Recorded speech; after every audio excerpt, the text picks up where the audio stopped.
എല്ലാവർക്കും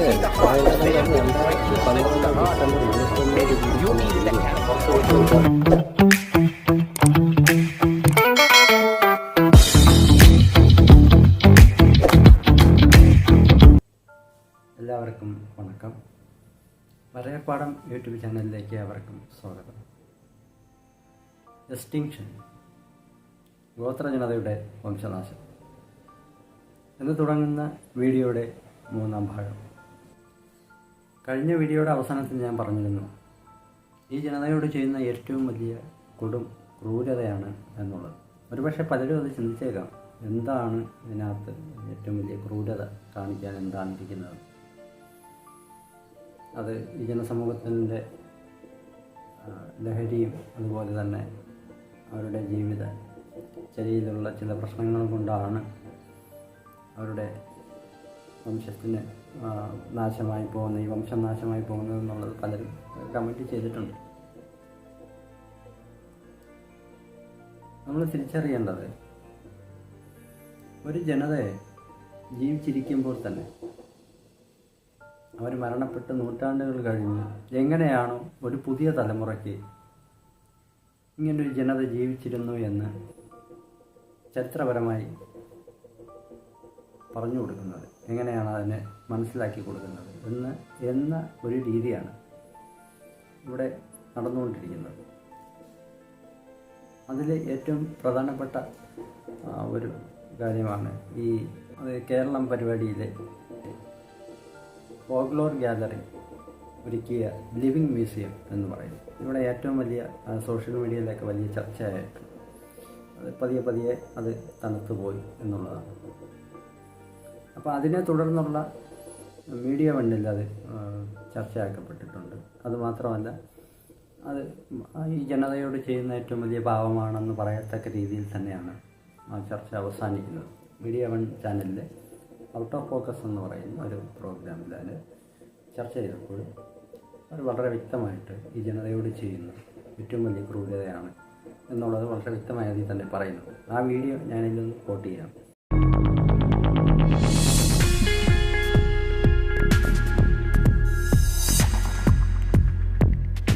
നമസ്കാരം. നമ്മളിന്ന് ആദ്യം സംസാരിക്കുന്നത് ഇന്നിപ്പോൾ അവസാനിച്ച കേരളീയം പരിപാടിയിലൊരു വിവാദത്തെക്കുറിച്ചാണ്. അവിടെ ആദിവാസി തനത് കലാരൂപങ്ങൾ പ്രദർശിപ്പിക്കാൻ ഒരു പവലിയൻ ഒരുക്കിയിരുന്നു. അതിൽ ആദിവാസികളുടെ പഴയ രൂപത്തിലുള്ള കുടിലുകൾ, അവരുടെ പഴയ വേഷവിധാനങ്ങൾ, അവരുടെ കലാരൂപങ്ങളിൽ ഉപയോഗിക്കുന്ന വസ്ത്രങ്ങൾ തുടങ്ങിയവയൊക്കെ പ്രദർശിപ്പിച്ചു. ഒരു ലിവിങ് മ്യൂസിയം എന്ന നിലയ്ക്ക് അതിനെ അവതരിപ്പിച്ചു, എന്ന തലക്കെട്ടോടെ അവതരിപ്പിച്ചു എന്ന വിമർശനം വളരെ പെട്ടെന്ന് ഉയർന്നു വന്നു. കാരണം ആദിവാസികളെ ഒരു മ്യൂസിയത്തിൻ്റെ ഭാഗമാക്കി മാറ്റുകയും ഒരു കെട്ടുകാഴ്ചയാക്കി കൊണ്ടുവരികയും ചെയ്തു. അവരുടെ ജീവിതത്തെ ഷോക്കേസ് ചെയ്യാൻ, ഇങ്ങനെ ഷോക്കേസിൽ വെക്കുന്ന തരത്തിലുള്ള സമീപനം ഉണ്ടായിരുന്ന വിമർശനം ഉയർന്നു വന്നു. ഫോക്ലോർ അക്കാദമി അത് അവരുടെ കലാരൂപങ്ങളെ റെപ്രസെൻ്റ് ചെയ്യുക മാത്രമേ ഉദ്ദേശിച്ചിട്ടുള്ളൂ എന്ന വിശദീകരണമായി രംഗത്ത് വന്നു. ഇന്നിപ്പോൾ മന്ത്രി കെ രാധാകൃഷ്ണൻ ആദിവാസികളെയും അവരുടെ ജീവിതത്തെയും ഷോക്കേസിൽ വെക്കുന്നതിനോട് യോജിപ്പില്ല എന്ന് പറയുകയും അങ്ങനെ എന്തെങ്കിലും പിഴവുണ്ടായോ എന്ന് അന്വേഷിക്കാം എന്ന് പറയുകയും ചെയ്തു. അപ്പോൾ ഗോത്രമഹാസഭയടക്കമുള്ള സംഘടനകൾ വലിയ പ്രതിഷേധം ഉയർത്തുന്നത്, സോഷ്യൽ മീഡിയയിൽ വലിയ തോതിലുള്ള രോഷപ്രകടനം ഉണ്ടായത് നമ്മൾ കണ്ടു. അപ്പോൾ അതിലൊരു തെറ്റുപറ്റിപ്പോയോ? കാരണം ആദിവാസികളെ മാത്രമായി ഇങ്ങനെ കൊണ്ടുവന്ന് അവതരിപ്പിക്കുന്നു, മറ്റേതെങ്കിലും ഒരു ജാതി മതവിഭാഗത്തെ അങ്ങനെ അവതരിപ്പിച്ചില്ല എന്നൊക്കെയാണ് വിമർശകർ പറയുന്ന ന്യായം. ഒന്നാമതായിട്ട് നമ്മൾ ആലോചിക്കേണ്ട, ഈ കേരളീയം എന്തിനു വേണ്ടിയാണ് സംഘടിപ്പിക്കുന്നത് എന്നുള്ളതാണ്. അതിന് ഈ ഒരുപാട് സാമ്പത്തിക ബുദ്ധിമുട്ടുകളുടെ ഒരു സമയത്ത് എന്തുകൊണ്ട് ഇത് ഇങ്ങനെ ഒരു ധൂർത്ത് നടത്തുന്നു എന്ന പ്രതിപക്ഷത്തിൻ്റെ ചോദ്യത്തിന് എന്താണ് മറുപടി? അതിന് സർക്കാർ തന്നെ നൽകുന്ന മറുപടി, ഇപ്പോൾ 28 കോടി നിങ്ങൾ ചിലവാക്കുന്നു, പക്ഷേ 100 കോടി നിങ്ങൾക്ക് തിരിച്ചു കിട്ടുന്നു. സോ മാർക്കറ്റബിളാണ്, നിങ്ങളെ തന്നെ മാർക്കറ്റ് ചെയ്യുകയാണ് എന്നുള്ളതാണ്. നിങ്ങളുടെ കലയും നിങ്ങളുടെ മറ്റ് സംഗതികളൊക്കെ അതിനകത്ത് ഉൾപ്പെട്ടിട്ടുണ്ടാവാം. ജീവിതം തന്നെ, കേരളീയ ജീവിതം തന്നെ നിങ്ങൾ മാർക്കറ്റ് ചെയ്യുകയാണ്. പക്ഷെ അങ്ങനെ മാർക്കറ്റ് ചെയ്യുന്ന സമയത്ത് ഒരു മനുഷ്യനെ മാർക്കറ്റ് ചെയ്യുക എന്ന് പറയുന്ന ഒരു സംഗതിയിലേക്ക് അത് പോകാൻ പാടുണ്ടോ? എത്ര കോടി കിട്ടിയാലും ഒരു സാധാരണ മനുഷ്യനെ നിങ്ങൾ നോക്കൂ, അയാളുടെ ചന്തം നോക്കൂ, അയാളുടെ സംസ്കാരം നോക്കൂ, അയാൾ എങ്ങനെയുണ്ട് കാണാൻ, അയാളുടെ ഉടയാടകൾ എങ്ങനെയുണ്ട് എന്നൊക്കെ നിലയിലുള്ള ആ ഒരു കാഴ്ചപ്പാടോടുകൂടി മനുഷ്യരെ അവിടെ കൊണ്ടുവന്ന് വെക്കുക എന്ന് പറയുന്നത് തീർത്തും മനുഷ്യത്വ വിരുദ്ധമാണ്. എന്നുള്ളതാണ്. മനുഷ്യനെ കച്ചവടം ചെയ്യുന്നതാണ് അവിടെ കണ്ടത് എന്നത് വേണമെങ്കിൽ നമുക്ക് ഇതിൻ്റെ സാമ്പത്തിക വശം ഇങ്ങനെ ആയതുകൊണ്ട് കൂടി പറയുകയും ചെയ്യാം. കാരണം മുഖ്യമന്ത്രി തന്നെ അതിൻ്റെ ഉദ്ഘാടന സമ്മേളനത്തിൽ അത് വിശദീകരിക്കുകയും ചെയ്തിട്ടുണ്ട്. ഇതൊരു ബ്രാൻഡ് ബിൽഡിംഗ് ആണ്. ബ്രാൻഡ് ബിൽഡിംഗ് എന്ന് പറയുന്നത് കച്ചവടത്തിന് വേണ്ടിയാണ്. അപ്പോൾ സ്വാഭാവികമായിട്ടും ആദിവാസികളെ നിങ്ങൾ കൊണ്ടുവന്ന് നിർത്തിയിരിക്കുന്നത് അത്തരമൊരു കച്ചവടത്തിന് വേണ്ടിയാണ് കണ്ടത്. അജിംസ് രാവിലെ ഇപ്പോൾ ഗീതാനന്ദനോട് സംസാരിക്കായിരുന്നു, ആദിവാസി ഗോത്ര മഹാസഭയുടെ. അപ്പോൾ അദ്ദേഹം പറയുകയാണ് ഇത് ഏതെങ്കിലും ഫോക്ലോർ അക്കാദമിയുടെ മാത്രം പിഴവല്ല. കാരണം എങ്ങനെയാണ് ഈ കേരളീയം സംഘടിപ്പിക്കേണ്ടതെന്ന കാര്യത്തിൽ സർക്കാരിൻ്റെ CM ഓഫീസിൻ്റെ കൃത്യമായ മോണിറ്ററിംഗ് ഉണ്ട്. അവിടെ ഏതൊക്കെ ഫ്ലെക്സികൾ വെക്കണം, എന്തൊക്കെ ചെയ്യണമെന്ന കാര്യത്തിൽ കൃത്യമായ നിരീക്ഷണവും അല്ലെങ്കിൽ കൃത്യമായിട്ടുള്ള നിർദ്ദേശങ്ങളും ഗൈഡ് ലൈനും ഒക്കെ ഉണ്ടായിരുന്നു. അതുകൊണ്ട് ഒരു ഇടതുപക്ഷ ജനാധിപത്യ മുന്നണി സർക്കാർ ഭരിക്കുന്ന ഈ കാലത്ത് ഇതിൻ്റെ പിഴവിൽ നിന്ന് അവർക്ക് മാറി നിൽക്കാൻ കഴിയില്ല എന്നാണ്. സോ ഇതുകൊണ്ട് ഫോക്ലോർ അക്കാദമിയുടെ ഒരു കാഴ്ചപ്പാട് പ്രശ്നമായിട്ട് മാത്രം ചുരുക്കി കാണേണ്ട ഒന്നാണോ, അതോ ഇത്ര വലിയ കൊട്ടിക്കൊഴിച്ച ഒന്ന്, എല്ലാ സർക്കാർ സംവിധാനങ്ങളും ഒരുപോലെ ഇറങ്ങി വന്ന് പ്രവർത്തിച്ച ഒന്ന്, അതിനകത്ത് ഇതൊരു വലിയ പിഴവായിട്ട് മാർക്ക് ചെയ്യപ്പെടുമ്പോൾ അതിന് ഉത്തരവാദി ആരാണ്? അല്ല, ഈ വിഷയം സോഷ്യൽ മീഡിയയിൽ പലരും ചൂണ്ടിക്കാട്ടി ഇതൊരു പ്രശ്നമാണ് എന്ന് ചൂണ്ടിക്കാട്ടിയ സമയത്ത് കുറേ അധികം ആളുകൾ തന്നെ ന്യായീകരിച്ച് രംഗത്ത് വന്നിരുന്നു. ഈ പ്രശ്നമുണ്ട് എന്ന് ചൂണ്ടിക്കാട്ടിയവരുടെ വ്യൂ പോയിന്റിലും പ്രശ്നമില്ല എന്ന് പറയുന്നവരുടെ വ്യൂ പോയിന്റിലും ശരികളുണ്ട് എന്നാണ് എനിക്ക് മനസ്സിലാവുന്നത്. പക്ഷേ ആ ശരികൾ ആപേക്ഷികമാണ്. അതിൻ്റെ കാരണം ആദിവാസികളെ ഏറ്റവും കൂടുതൽ അടിച്ചമർത്തപ്പെടുകയും അവരെ അവഗണിക്കുകയും ചെയ്തൊരു സമൂഹമല്ല കേരളം. ലോകത്ത് മൊത്തം ഗ്ലോബൽ നോക്കുകയാണ്. ഇപ്പോൾ ഓസ്ട്രേലിയ ഏതാണ്ട് 12 ലക്ഷം അബോറിജിൻസ് ഉണ്ടായിരുന്നു ബ്രിട്ടീഷുകാർ അവിടെ കയ്യേറുമ്പോൾ. ഇന്ന് അത് 1 ലക്ഷത്തിൽ താഴെ മാത്രമാണ്. അത്രയും ആളുകൾ ജനസൈഡ് ചെയ്തു. അതൊരു ജനസൈഡാണ് എന്ന് അംഗീകരിക്കണോ വേണ്ടേ എന്നുള്ള റഫറൻഡം ഈ വർഷം റഫറൻഡം നടത്തിയിട്ട് ആ റഫറൻഡം തന്നെ നോ പറഞ്ഞുകൊണ്ട് ഓസ്ട്രേലിയൻ ജനത തള്ളിക്കളഞ്ഞു. അവർ ഇപ്പോഴും പൂർണ്ണ പൗരന്മാർ പോലുമല്ല. കാനഡ മറ്റൊരു ഉദാഹരണം. അപ്പോൾ ഇങ്ങനെ നോക്കുകയാണെങ്കിൽ ഈ പാശ്ചാത്യർ അബോറിജിൻസിനോട് ചെയ്തത് അത്രയൊന്നും കൂടെ നമ്മളോട് ചെയ്തിട്ടില്ല. പക്ഷേ അതിനോട് കിടപിടിക്കുന്ന രീതിയിൽ അവരെ നമ്മൾ കോളനിവൽക്കരിച്ചിട്ടുണ്ട്. നമ്മൾ ശ്രദ്ധിക്കേണ്ടതെന്ന് വെച്ചാൽ നമ്മൾ ഈ ആദിവാസി ദളിത് എന്ന് ഒരുമിച്ചാണ് പറയുക. ദളിതുകളുടെ കഥയും ആദിവാസികളുടെ കഥയും രണ്ടും എൻറ്റയർലി ഡിഫറൻ്റ് ആണ്. ഞാൻ മുമ്പ് ഇതോട് പറഞ്ഞിട്ടുണ്ട്. ദളിതുകളുടെ കഥ ഒരു ജാതി ശ്രേണിയിൽ പീഡിപ്പിക്കപ്പെട്ട ഒരു കഥയാണെങ്കിൽ ആദിവാസികളുടെ ജാതി ശ്രേണിയുടെ ഭാഗമേ ആയിരുന്നില്ല. ജാതി ശ്രേണി എന്ന് പറയുന്നത് ഈ പറയുന്നത് നമ്മൾ ഈ പൊതു ഇടങ്ങളിലാണ് ജാതി ശ്രേണി. ഇവർ വനത്തിലാണ് കൂടുതലായി താമസിച്ചുകൊണ്ടിരുന്നത്. അവിടെ അവർക്ക് ജാതിയില്ല. അവരുടെ മുകളിൽ ഒരു സവർണനില്ല. അവർ ആരെയും ജാതി പരമായിട്ട് അവരാരെയും ഭരിക്കുന്നുമില്ല. അപ്പം അവരെ സംബന്ധിച്ച് ജാതിയല്ല അവരുടെ പ്രശ്നം. അവർക്ക് അവരുടേതായ ഭൂരാഹിത്യമല്ല പ്രശ്നം. അവർക്ക് ഭൂമി ഉണ്ടായിരുന്നു, കാട് അവരുടെ ഭൂമിയായിരുന്നു, അവിടെ കൃഷി ചെയ്ത് ജീവിച്ചിരുന്നു. അവരെ സംബന്ധിച്ചുള്ള പ്രശ്നം തുടങ്ങുന്നത് ബ്രിട്ടീഷുകാർ കടന്നവരോടെയാണ്. ബ്രിട്ടീഷുകാർ വരുമ്പോൾ എന്താണ് ഈ തോട്ടം നിർമ്മിക്കാൻ വേണ്ടി ആദിവാസികൾ, മൂന്നാർ എന്ന് പറയുന്ന പ്രദേശം ഉണ്ടായത് തന്നെ ആദിവാസികളെ കൊന്നടക്കുകയാണ്. അതിൽ മെമ്മേഴ്സ് എന്ന് പറഞ്ഞിട്ട് 2 ബ്രിട്ടീഷ് ഓഫീസേഴ്സ് ഒരു പുസ്തകമുണ്ട്. ആ പുസ്തകത്തിൽ എങ്ങനെയാണ് ഈ മൂന്നാറിലെ നമ്മളിന്ന് കാണുന്ന മനോഹരമായ തേയിലത്തോട്ടം ഉണ്ടാക്കിയതിനെക്കുറിച്ച് കൃത്യമായ ഡെപ്പിക്ഷൻ ഉണ്ട്. അതിൽ പറയുന്നതെന്ന് വെച്ചാൽ മൃഗങ്ങളെ വേട്ടയാടുന്നത് പോലെ തന്നെ ഹണ്ടിങ് ദം ഡൗൺ, അവരെ വേട്ടയാടി കൊന്നൊടുക്കിയിട്ടാണ് അവരവിടെ തോട്ടം ഉണ്ടാക്കിയത്. അവരുടെ അധിവാസ സ്ഥലമായിരുന്നു. പിന്നീട് നമ്മൾ ഇടുക്കി ഡാം ഉണ്ടാക്കിയപ്പോൾ ഇടുക്കി ഡാമിൻ്റെ അവിടെ താമസിക്കുന്ന ആളുകൾ മുഴുവൻ അവിടെ നാട്ടി ഓടിച്ചു. അവരാണ് പിന്നീട് പൂയംകുട്ടിയിൽ വന്ന് താമസിക്കുന്നത്. വയനാട്ടിൽ വേറെ കഥയാണ്. അതായത് കോളനിവൽക്കരണത്തിൻ്റെ കഥയാണ് ആദിവാസികൾക്കുള്ളത്. അവരുടെ ഭൂമി മറ്റുള്ളവർ വന്ന് കവർന്നെടുത്ത് അവരെ വഴി ആധാരമാക്കിയ കഥയാണ് ഉള്ളത്. ഓക്കെ, അപ്പോൾ അവർക്ക് അവരുടേതായ കൾച്ചറുണ്ട്, അവരുടേതായ സംസ്കാരമുണ്ട്, അവരുടെ ജീവിത രീതിയുണ്ട്. ആ ജീവിത രീതി ഉള്ളതോടൊപ്പം തന്നെ അവർ വഞ്ചിക്കപ്പെട്ടൊരു ജനതയാണ്. എങ്ങനെ വഞ്ചിക്കപ്പെട്ടു? അവരുടെ ഭൂമി തട്ടിയെടുത്തു. ആ ഭൂമി നമുക്ക് തിരിച്ചു കൊടുക്കാൻ കഴിഞ്ഞിട്ടില്ല. ആധുനിക കേരളത്തിന് അവരിൽ നിന്ന് തട്ടിയെടുത്ത ഭൂമി തിരിച്ചു കൊടുക്കാൻ കഴിഞ്ഞിട്ടില്ല. അങ്ങനെ ആദിവാസി ഭൂനിയമം ഉണ്ടാക്കുന്നു. ആ ആദിവാസി ഭൂനിയമം ഭേദഗതി ചെയ്യുന്നു. ആദിവാസി ഭൂമി നിയമത്തിനെതിരെ അത് നടപ്പാക്കാൻ ചട്ടങ്ങളും റൂളൊന്നും ഉണ്ടാക്കാതെ 2 മുന്നണികളും, അതായത് UDFും LDFും ആദിവാസികളെ വഞ്ചിക്കുന്നു. അവസാനം EK നായനാർ സർക്കാരിൻ്റെ കാലത്ത് ഇതിലൊരു ഭേദഗതി കൊണ്ടുവരുന്നു. ആ ഭേദഗതി ആദിവാസികളോട് ചെയ്യുന്ന ചരിത്രപരമായ വഞ്ചനയാണ് എന്ന് പറഞ്ഞാൽ അതിനെതിരെ എതിർത്ത് വോട്ട് ചെയ്ത് ഒരേ ഒരു രാഷ്ട്രീയ നേതാവ് KR ഗൗരിയമ്മയാണ്. അതിനുശേഷം ആണ് അവരിൽ നിന്ന് തട്ടിയെടുത്ത ഭൂമിക്ക് പകരം ഭൂമി കൊടുക്കാം എന്നൊരു പകരം ഭൂമി. അത് ഏക്കാൻ്റെ കാലത്ത് മുത്തങ്ങ വെടിവെപ്പിന് ശേഷം ഉണ്ടായ ഒരു ഒത്തുതീർപ്പാണ്. എന്നിട്ട് ആ ഭൂമി കൊടുത്തു തീർത്തോ? നമ്മളിപ്പോൾ മുത്തങ്ങ സമരം നടക്കുന്നത് 2002-ലാണ്.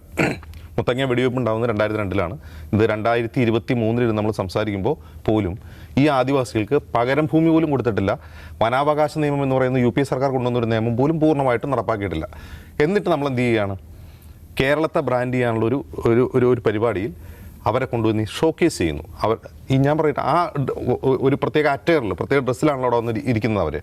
അപ്പോൾ അതിൽ ഒരു വൃദ്ധയായ ഒരു ആദിവാസി സ്ത്രീയുടെ ഒരു വീഡിയോ ആരോ എടുത്തിട്ട് സോഷ്യൽ മീഡിയയിൽ ഇട്ടിട്ടുണ്ട്. അപ്പോൾ അവരോട് ചോദിക്കുകയാണ്, നിങ്ങൾ എവിടെ നിന്നാണ്? ഞങ്ങൾ ഇടുക്കിയിൽ നിന്ന് വരുന്നു. എന്തിനാണ് വന്നത്? അല്ല, സർക്കാർ ഞങ്ങളെ കൊണ്ടുവന്നാണ്. ഞങ്ങളവിടെ കനകുന്ന് കൊട്ടാരത്തിലാണ് താമസിക്കുന്നത്. 7 നില മുകളിലുള്ള സ്ഥലത്താണ് താമസിക്കുന്നത്. പൈസ തരും. പിന്നെ ഞങ്ങൾക്ക് 1000 രൂപയെങ്കിലും തരും എന്നാണ് പ്രതീക്ഷിച്ചത്. അവരുടെ കഷ്ടപ്പാടുകൊണ്ട് പറയുകയാണ്. അവരെന്തിനാണ് കൊണ്ടുവന്നത് അവർ തന്നെ വിളിച്ചു പറയുന്നുണ്ട്. അപ്പോൾ അവരെ ഷോക്കേസ് ചെയ്യാൻ വേണ്ടിയാണ് കൊണ്ടുവന്നത്. ഇത് അടുത്തൊരു വഞ്ചനയാണ് അവരോട് കാണിക്കുന്നത്. അവരോട് അനീതി കാണിച്ച ഒരു ഭരണകൂടം, അത് പിണറായി വിജയൻ മാത്രമല്ല, അതിനു മുമ്പുള്ള എല്ലാ സർക്കാരുകളും അവരോട് അനീതി കാണിച്ചു. എന്നിട്ട് നമ്മൾ എന്ത് ചെയ്യാണ്, അവരെ കാഴ്ച ബംഗ്ലാവ് പോലെ, സൂ പോലെ അവരെ കൊണ്ടുവന്നിട്ട് ആളുകൾക്ക് കാണിച്ചു കൊടുക്കുകയാണ്. കണ്ടോ അവരുടെ പ്രിമിറ്റീവായ വസ്ത്രങ്ങൾ കണ്ടോ, അവരുടെ ജീവിത രീതി കണ്ടോ, അവരുടെ കലാരൂപങ്ങൾ കണ്ടോ എന്ന് പറഞ്ഞ് കാണിച്ചു കൊടുക്കുകയാണ്. ഇതാണ് ഇതിലൊരു പ്രശ്നം. അതേസമയം ഈ നടത്തുന്ന, അതായത് ഷോ കേസിങ് ഇൻഡിജിനസ് ആർട്ട് എന്ന് പറയുന്നത് ലോകതലത്തിൽ പലയിടത്തും നടക്കുന്നുണ്ട്. ഇപ്പോൾ ബ്രിട്ടീഷ് മ്യൂസിയം ഓസ്ട്രേലിയയിലുള്ള അബോറിജിൻസിൻ്റെ കലാരൂപങ്ങൾ അവിടെ പ്രദർശിപ്പിക്കുന്നുണ്ട്. അവിടെ പ്രദർശിപ്പിക്കുമ്പോൾ അവിടെ ഉയർന്ന വിമർശനം എന്താണെന്നറിയാം, നമ്മൾ പാശ്ചാത്യർ അവിടെ പോയി ജനസൈഡ് ചെയ്തൊന്ന് സമ്മതിക്കലാണ് ഇവരുടെ ആർട്ട് ഇവിടെ പ്രദർശിപ്പിക്കലെന്നാണ് അവിടെ ഉണ്ടായിരുന്ന വിമർശനം. ഞാൻ പറയുന്നത്, ഇപ്പോൾ പാശ്ചാത്യ രാജ്യങ്ങളെ സംബന്ധിച്ച് താരതമ്യമ്പോൾ കേരളത്തിലുള്ളത് അത്ര ഗുരുതരമായ പ്രശ്നമല്ലെങ്കിൽ പോലും നമ്മുടെ ഒരു ജനാധിപത്യ സർക്കാർ എന്ന നിലയിൽ അവരോട് ഒരു തരത്തിലും നീതി കാണിക്കാതെ അവരെ കാലങ്ങളായി, പതിറ്റാണ്ടുകളായി വഞ്ചിച്ചുകൊണ്ടിരുന്നിട്ട് നമ്മൾ തിരുവനന്തപുരത്ത് കൊണ്ടുവന്ന് അവരെ കൊണ്ടുപോയി പ്രതിഷ്ഠിക്കുകയാണ്, നിങ്ങൾ കണ്ടോളൂ എന്ന് പറഞ്ഞുകൊണ്ട്. ഇത് ഒരു തരത്തിലുള്ള വഞ്ചനയാണ് എന്ന് ഒറ്റടത്തിൽ പറയാനുള്ള ഇതേ പ്രശ്നം. ഇത് ചിലപ്പോൾ ഈ ഫോക്ലോർ അക്കാദമിക്ക് ഇത്രയും വലിയൊരു പൊളിറ്റിക്കലായിട്ട് രാഷ്ട്രീയമായി ചിന്തിച്ചിട്ടൊന്നും ആയിരിക്കില്ല അവരത് സംഭവിച്ചിട്ടുണ്ടാവുക. ഇതേ പ്രശ്നം ഉണ്ടായത് 2011 സോൾട്ട് ആൻഡ് പെപ്പർ എന്ന് പറഞ്ഞൊരു സിനിമ ഇറങ്ങിയപ്പോഴാണ്. നിഷാദിന് ഓർമ്മയുണ്ടാവും സിനിമ. ആ സിനിമയിൽ ലാല് കാട്ടിൽ പോയിട്ട് ഒരു ആദിവാസി മൂപ്പനെ കൊണ്ടുവരുന്നുണ്ട്. അപ്പോൾ ഈ സിനിമയിൽ മൊത്തം ആദിവാസി മൂപ്പൻ ഇങ്ങനെ ഇരിക്കുകയാണ്. അത് അവരുടെ പരമ്പരാഗതമായ വസ്ത്രം ധരിച്ച് ഇന്നും ജീവിക്കുന്ന എത്ര ആദിവാസികൾ എന്നുള്ള കണക്കെടുപ്പ് വേറെ വേണം. ആദിവാസികൾ അതിൽ നിന്ന് മുന്നോട്ട് പോയി, അവർ വിദ്യാഭ്യാസം നേടി, അവർ ജോലി ചെയ്യാൻ തുടങ്ങിയിരിക്കുന്നു. ആദ്യത്തെ കമേഴ്ഷ്യൽ പൈലറ്റ് ഒരു അവരിൽ നിന്നുണ്ടായിരിക്കുന്നു, ഒരു IAS കാരി, ഒരു സബ് കളക്ടർ ഉണ്ടായിരിക്കുന്നു.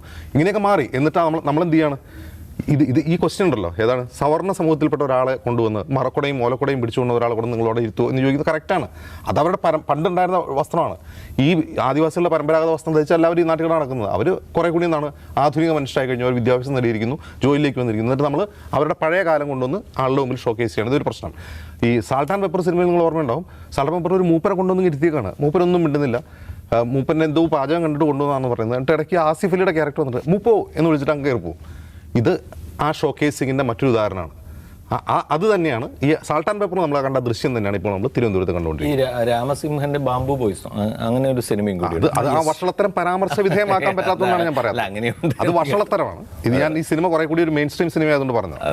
ആ വഷളത്തരത്തിന് സമാനമാണോ നമ്മൾ ഈ ചെയ്ത സംഗതി എന്നുള്ള ആൾക്കാരുടെ വിമർശനം. ഓക്കെ, എനിവേ, അപ്പോൾ അതിനകത്ത് കേരളീയത്തിൻ്റെ ഭാഗമായ ആദിവാസി ഗോത്രകലയെ പരിചയപ്പെടുത്താൻ എന്ന പേരിൽ സർക്കാർ ചെയ്തു കൂട്ടിയത് വിമർശന വിധേയമാണ്. അതിൽ ചില ശരികേടുകളുണ്ട് എന്ന് നമുക്ക് പൊതുവെ കാണാൻ കഴിയും. നമുക്ക് മനസ്സിലാക്കേണ്ട ഒരു കാര്യം, നമ്മൾ മനസ്സിലാക്കേണ്ട